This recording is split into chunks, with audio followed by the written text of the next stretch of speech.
Good afternoon, everyone. Submerged prehistoric settlement in the Black Sea. Oops, it was 1,000 years older than the experts thought. That pushes sea level rise back, 1,000 years off of this chart, because we also find submerged prehistoric settlements around the same depth off the coast of Israel. And looking through the Chalcolithic era, this stopped me in my tracks and sent me right over to the Kailash Temple, the largest megalithic single block temple carved out of this mountain in one piece.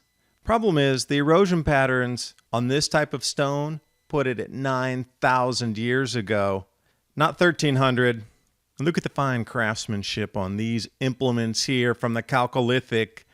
6,000 years ago is when they made this.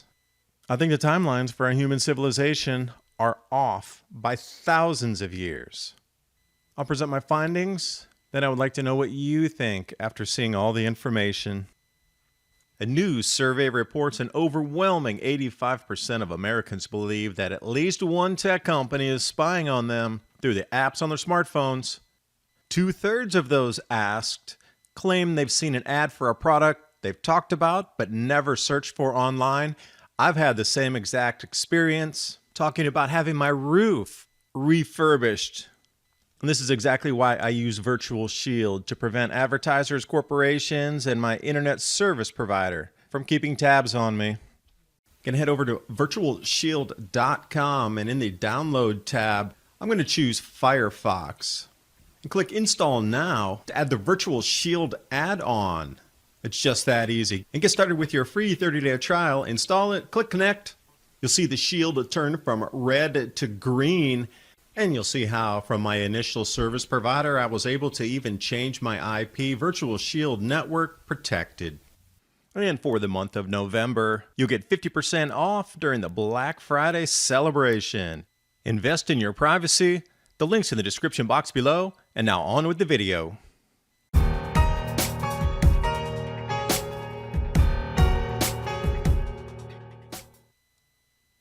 And we're going to start off here, the Black Sea. Exit point through the Bosphorus out into the Aegean and then the Mediterranean Sea. An area of history and legend since time immemorial. You know there's some lost history in this area. So we're going to start right over here in Bulgaria. Now, underwater archaeologists in the 1970s had discovered this at the mouth of the Ropotamo River. And they put a date on it immediately of 5,000 years ago. And then with today's more modern survey techniques and better side scanning sonar as well as excavation techniques, it has been redated to 1,000 years older, 6,000 years ago. They call it the Chalcolithic, the Copper Age, but maybe we're being shown something shiny to distract us. And also at the same time, 5 meters for those of you in the U.S. is 15 feet. So 6,000 years ago, the water was at least 15 feet lower on this exact spot. So you know they didn't have it at the 0 mark when they made the city. The water was even lower than that. But they put that 15 feet lower right at the very base of some of these foundations. But another discovery was this area was entirely on land. The entire settlement, 4000 BC. And as more excavation continues, they're finding more wooden stilts, tile floors, advanced pottery making techniques. And see, this is what made the dates mixed up, is this area was so much more advanced by 1,000 years in metallurgy and pottery. So the experts thought that this site was a much newer era. So wait, what's that say? They were 1,000 years ahead in the technology of the day? So looking at the Holocene sea level rises, and we're in the Holocene right now, the warm time between full-blown ice ages, and the dark black line starting at the 8,000 year at 15 meters, which would be about 45 feet lower than today. And as we progress up the timeline, 8,000, 7,500, we'll start to see the sea level has that gigantic increase from around 8,000 to say 7,000 years prior, from 15 meters, which is about 45 feet lower than today, right up to about 3, which is 9 feet lower than today.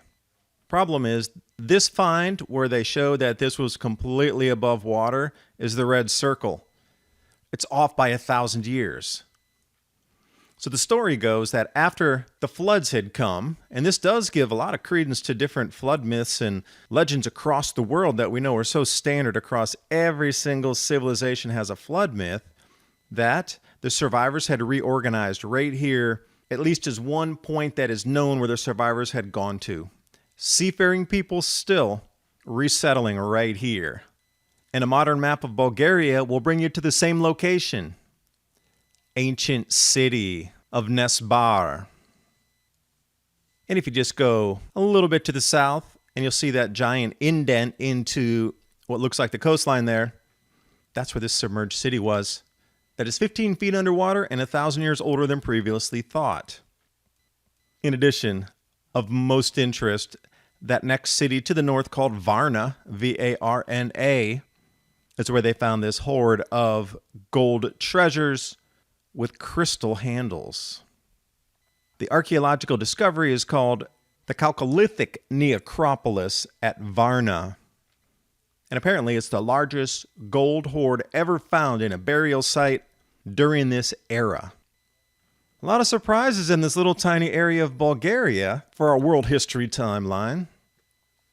And this also proves that gold and silver hold value through antiquity. Metals right in front of you. Maybe those were small pieces for trading and not just jewelry. Oh wait, it could be both. Bullion jewelry.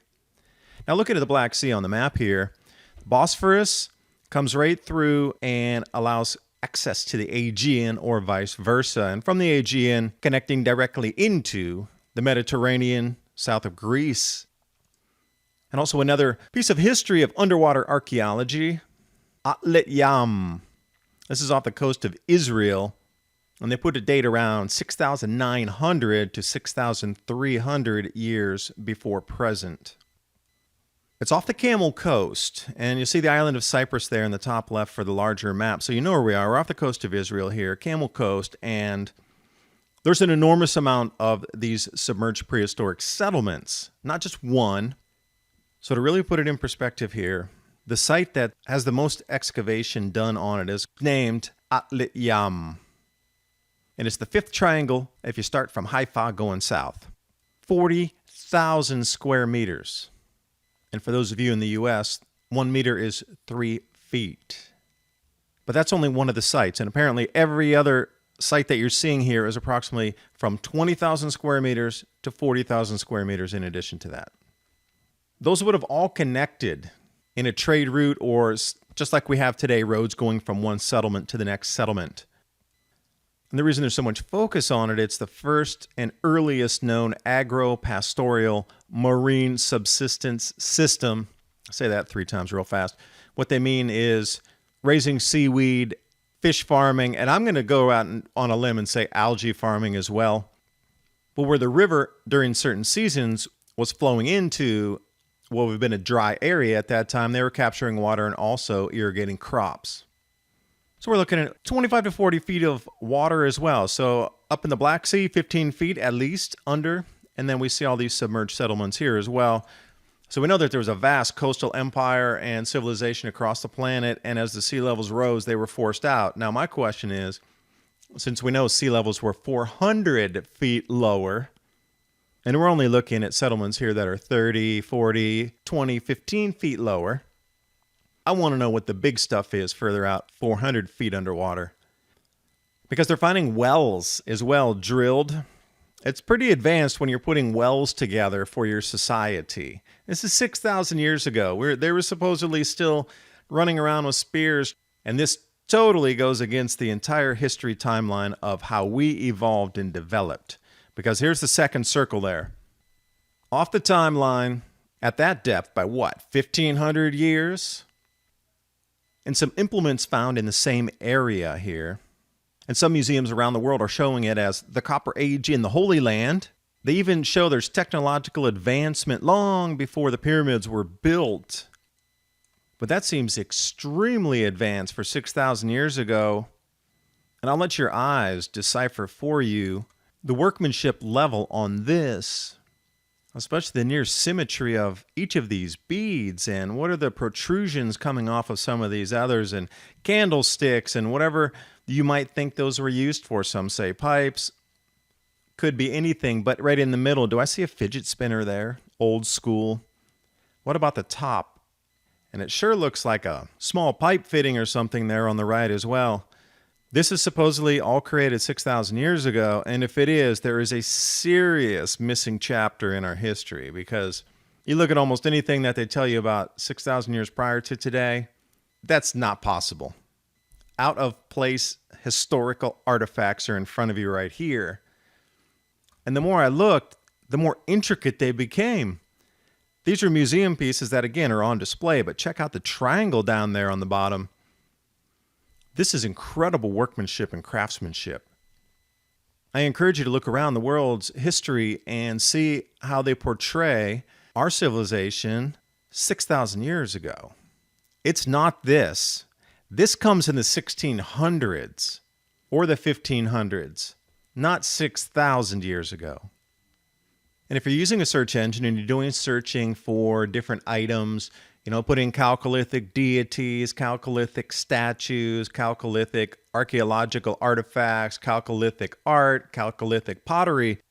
That's what I do when I'm looking for different images, just to see what the range of ideas are out there. This stopped me in my tracks right here.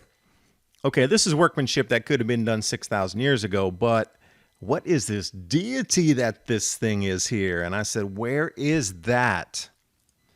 Came out of Nahal Mishmar, India, in a cave, no less, in this area of the Kailash Temple, Ellora Caves to be exact. And I traveled to India a couple times, but I never went to this particular temple. I sure wish I would have, because it's the world's largest single monolithic structure. And what does that mean to you and me? Well, it means that this was a mountain and they carved this entire temple out as one piece. They didn't build the temple out there in the flat plains where they could have quarried the rock and then brought it over. Nope. They started there and dug straight down and created that temple out of the rock itself. We've seen this in Ethiopia as well. But here's where the bizarre gets a little stranger. Look at the wornness of the rock face itself, the decomposition, the erosion of such a vast structure. And if we're down in the interior of it as well, some of these smaller buildings really show how much erosion has taken place. Problem, as always, classical history meets reality. The water erosion on this type of stone in India and this location puts this site being constructed around 9,000 years ago. Some say as much as 10,000, but it fits right in with a lot of more megalithic structures being built. And to give you a size of scale of this thing, remember, it's just one solid piece carved out of the mountain, the individuals there. There was some restoration done on this temple, and you can see exactly where it is. Right in front of the person wearing the white, that apparently what looks like an obelisk or a cousin of an obelisk was refaced and resurfaced, comparatively to what you saw in the eroded, more top portion with the largest of the temples. Because every time I bring up Tartaria and wireless power, I'm always hit with the same comment. Oh, they weren't advanced enough. They didn't have the technology enough to do something like that at that time. Well, perhaps our timelines are way off, and they really did have that technology at that time. And it was a global civilization, and the megalithic builders have left us reminders. Thanks for watching. Hope you got something out of the video. And those of you supporting me on Patreon, I left the image set for the mud flood and out of time images for the Civil War with the star forts up in the Dropbox link, so you can have all 49 of the images that were used in that video. I'll be loading these here as well for you so you can get a deeper insight into our civilization's skewed historical timelines. I do thank you for watching. Hope you got something out of the video, and I'll see you next time.